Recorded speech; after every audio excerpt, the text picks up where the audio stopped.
할렐루야 여러분, 한 주간 안녕하셨습니까? 날씨가 화창한 봄인 건 좋지만 너무 가물어서 탈입니다. 보슬보슬 복스런 봄비가 온 대지를 적시고 우리 마음에도 선물처럼 내려앉았으면 좋겠습니다. 사랑과 은혜가 충만하신 만군의 여호와 하나님 아버지, 오늘도 말씀 붙들고 섰습니다. 말씀 안에 복받고 은혜받고 모두가 거듭나는 창조의 시간 되게 하여 주시옵소서. 예수님 이름으로 기도드립니다. 아멘. 말씀이 하나님이신 것을 믿으시면 아멘 하시기 바랍니다. 여러분, 오늘 저와 함께 은혜 받을 말씀은 누가복음 15장 11절로 32절을 본문으로 한 두 아들입니다. 말씀에 앞서 오늘은 정채봉 시인님의 만남이라고 하는 시를 먼저 나누고자 합니다. 제가 낭독하겠습니다. 지은이 정채봉, 제목 만남. 가장 잘못된 만남은 생선과 같은 만남이다. 만날수록 비린내가 묻어오니까. 가장 조심해야 할 만남은 꽃송이 같은 만남이다. 피어있을 때는 환호하다가 시들면 버리니까. 가장 비천한 만남은 건전지와 같은 만남이다. 힘이 있을 때는 간수하고 힘이 다 닳았을 때는 던져버리니까. 가장 시간이 아까운 만남은 지우개 같은 만남이다. 금방의 만남이 순식간에 지워져 버리니까. 가장 아름다운 만남은 손수건과 같은 만남이다. 힘이 들 때는 땀을 닦아주고 슬플 때는 눈물을 닦아주니까. 사랑하는 여러분, 여러분은 어떤 만남의 삶을 사시고 계십니까? 사순절입니다. 이번 사순절 기간, 특별히 손수건과 같은 만남의 주인공으로 다 새롭게 태어나는 축복을 누리시게 되기를 축복합니다. 특별히 오늘의 말씀인 돌아온 탕자의 비유를 통하여 손수건과 같은 만남의 삶은 어떤 삶인지 함께 은혜를 나누고자 합니다. 너무도 잘 알려진 이야기인데요. 그럴수록 처음 접하는 이야기인 양 새롭고 늘 기쁘게 대할 때에 더 새로운 은혜가 임하게 될 줄 믿습니다. 비유를 해석할 때 꼭 염두에 두어야 할 사항이 있습니다. 이 비유를 말씀하실 때 누구에게 하신 말씀인가를 우선 생각해야 한다고 하는 사실입니다. 곧 주님은 누가 들으라고 말씀하시고 계신가를 주의 깊게 살펴보아야 합니다. 오늘의 비유의 청중은 잃어버린 양 한 마리의 비유를 말씀하셨을 때의 청중과 동일합니다. 15장 2절로 바리새인과 서기관들이 수군거려 이르되 이 사람이 죄인을 영접하고 음식을 같이 먹는다 하더라 했습니다. 물론 제자들과 죄인과 세리도 함께 들었지만 가장 중요한 청중은 바리새인과 서기관들입니다. 이를 염두에 두시고 말씀을 나누겠습니다. 12절입니다. 그 둘째가 아버지에게 말하되 아버지여 재산 중에서 내게 돌아올 분깃을 내게 주소서 하는지라. 아버지가 그 살림을 각각 나누어 주었더니 라고 했죠. 둘째 아들은 언젠가 자기가 받을 유산을 먼저 달라고 요구한 것입니다. 이때 이를 듣는 모든 사람은 주먹을 불끈 쥐었을 것입니다. 바리새인이나 제자나 죄인들까지도요. 저런 호로자식을 봤나 이랬을 겁니다. 유산을 먼저 달라고 하는 것은 한마디로 아버지를 죽이는 행위입니다. 그런데 멍청한 아버지는 그 아들의 소원을 다 들어줍니다. 둘째 아들뿐 아니라 첫째 아들에게도 나눠줍니다. 아버지는 스스로 아버지됨을 포기하시는 것입니다. 포기라는 말이 부담스럽다면 양보하시는 것이라고 해두죠. 이로 인하여 아버지의 가슴에는 큰 못이 박힙니다. 그런데 유산을 미리 받은 아들은 얼마나 허랑방탕하게 살았는지 먼 나라에 가서 전 재산을 다 탕진하고 맙니다. 이에 청중은 생각합니다. 그러면 그렇지. 그 아버지의 그 아들 어떻게 아들에게 유산을 내어줘? 당연히 낭비하지. 망하지. 아버지가 멍청해서 그래. 엎친 데 덮친 격으로 그 먼 나라에 흉년이 들었습니다. 겨우 찾은 일자리가 돼지를 치는 것입니다. 돼지 쥐염 열매조차 구하기 어려우니까 결단을 내리게 됩니다. 마음을 돌이켜서 아버지에게 돌아가기로 합니다.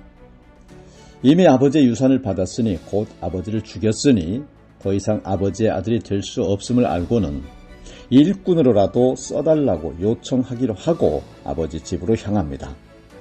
20절입니다. 이에 일어나서 아버지께로 돌아가니라.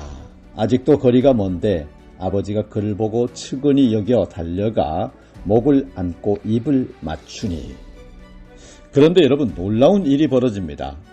아직도 거리가 먼데 아버지가 아들을 보고는 냅다 달려옵니다. 사실 중동 문화에서 아버지의 위치는 대단한 것입니다. 요즘도 중동 지방의 남자의 위치는 엄청납니다. 그러하니 이 당시에는 어땠겠습니까? 더군다나 아버지의 위치는, 아버지는 어떤 일이 있어도 뛰어서는 안 되는 시대입니다. 이는 남자의 위신을 손상하는 짓이라고 여기는 시대였습니다. 그런데 아버지가 달려나오고 있어요. 이를 들으면서 또 청중들은 수군벅거리죠.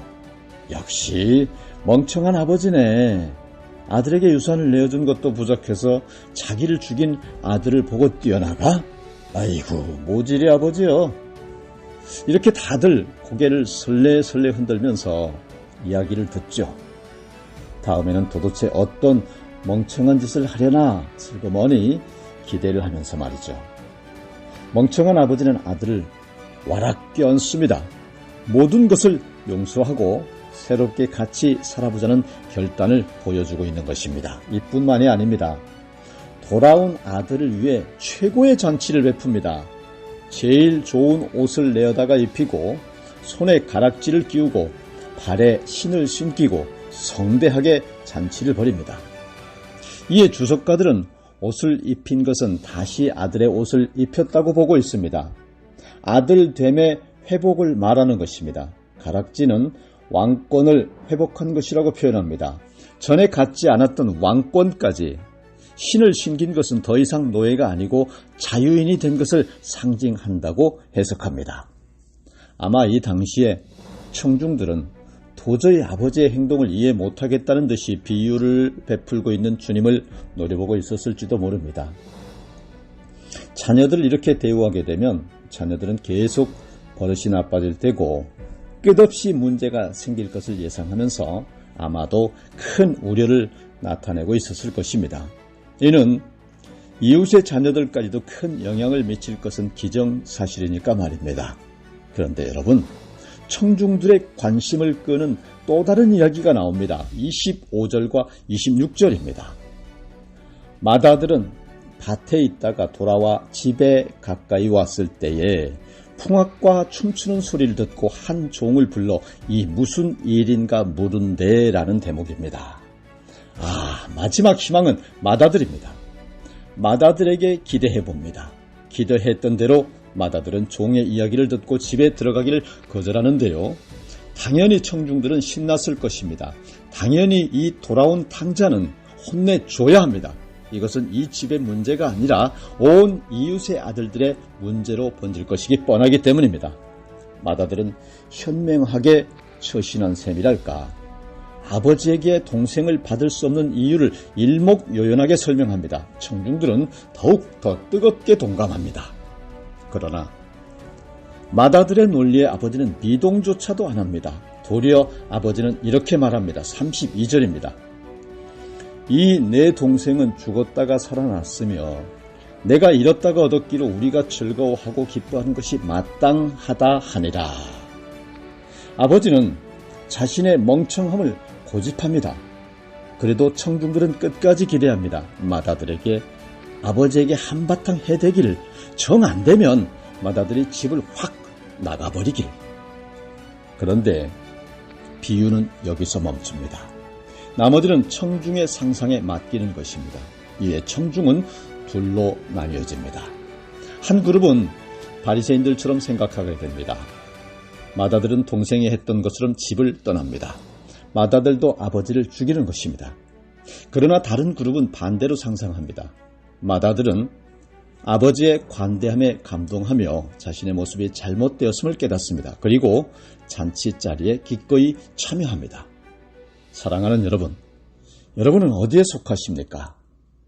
한편 이로써 알 수 있는 것은 이 비유의 주인공은 둘째 아들이 아니라는 사실입니다. 그는 돌아온 탕자가 되어서 이미 모든 것을 회복하였습니다. 이 비유의 주인공은 엑스트라처럼 마지막에 등장하는 맏아들입니다. 주님은 바리새인들을 염두에 두고 이 비유의 잔을 베푸신 것입니다.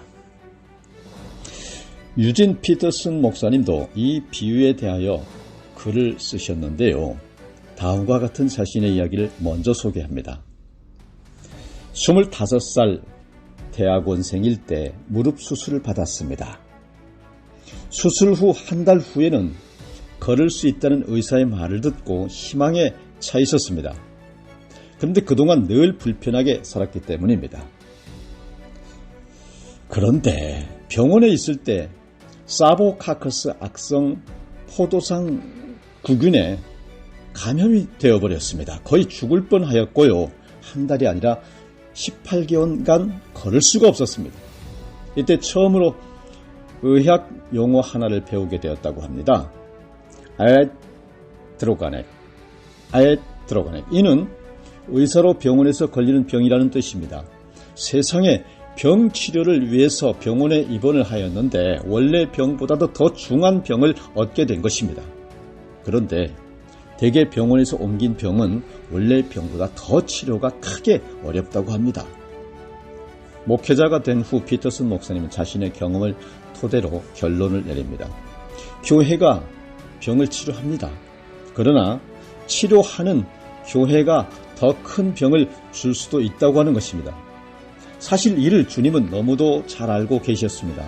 바로 바리새인과 서기관들이 이 당시 유대교의 아에트로간에게 역할자라고 하는 것입니다. 곧 바리새인들과 서기관들이 맏아들과 같다는 것입니다.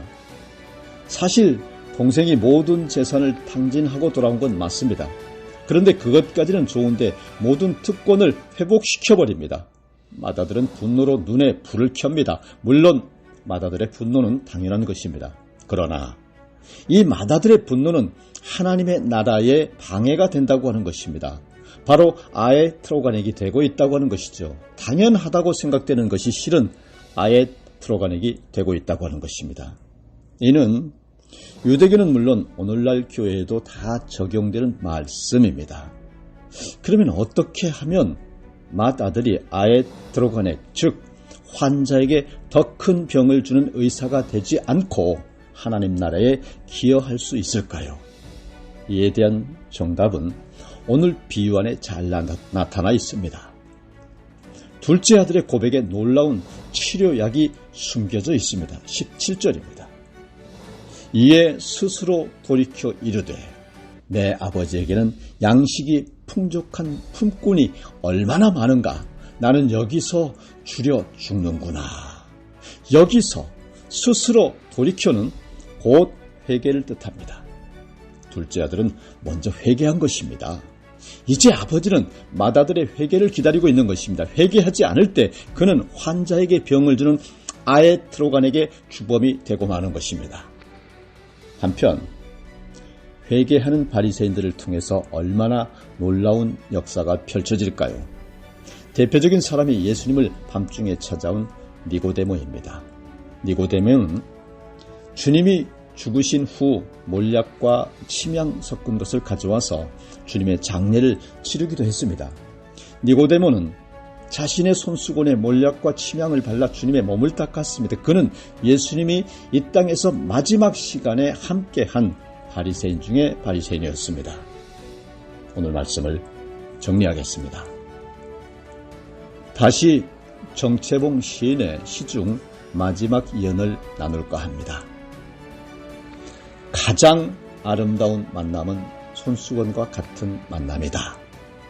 힘이 들 때는 땀을 닦아주고 슬플 때는 눈물을 닦아주니까.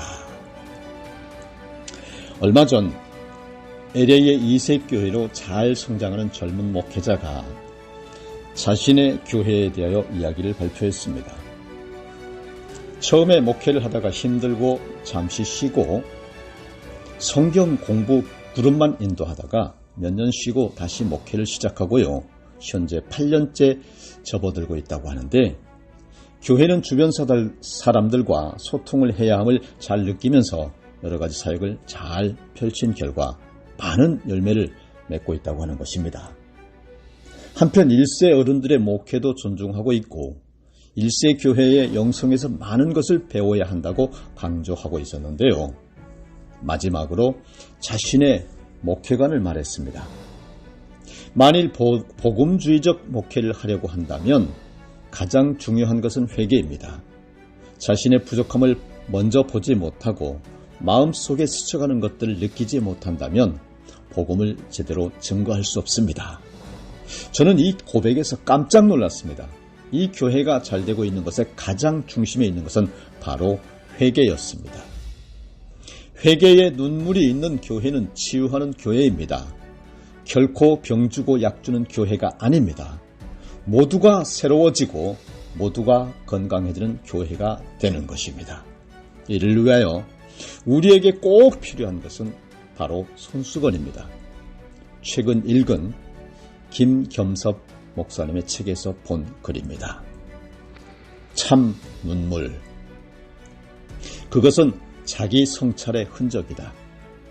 자기 약함과 악함을 함께 볼 수 있는 자. 그들만이 흘릴 수 있는 고유한 특권이다.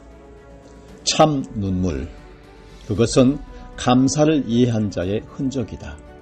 누군가의 희생, 배려를 통해 지금 나의 행복이 있음을 아는 자. 그들만 할 수 있는 내면의 노래이다. 참 눈물. 그것은 타인을 위로 못한 아쉬움의 흔적이다. 그들에게 받은 사랑을 기쁘고 돌려주고 싶은데 자신의 분주함과 소심함에 그 기회를 놓쳐서 단 한 번도 진정으로 격려하지 못한 미안한 마음, 이 때문에 흘리는 참회이다. 다 같이 기도하시겠습니다. 거룩하시고 사랑이 무한하시며 영존하신 하나님 아버지, 오늘 주님 주신 말씀, 이 내 동생은 죽었다가 살아났으며 내가 잃었다가 얻었기로 우리가 즐거워하고 기뻐하는 것이 마땅하다 하니라 하신 두 아들을 비유하여 주신 무한 사랑의 말씀에 우리 모두 거듭나서 하늘의 귀한 뜻 이 땅에 이루게 하여 주시며 미래가 불안정한 세상 오직 주님만 바라보고 진리로 나아가 승리하게 하여 주시기를 우리를 죄에서 건져 영원한 천국으로 인도하시는 구주 예수 그리스도의 이름으로 기도드립니다. 아멘.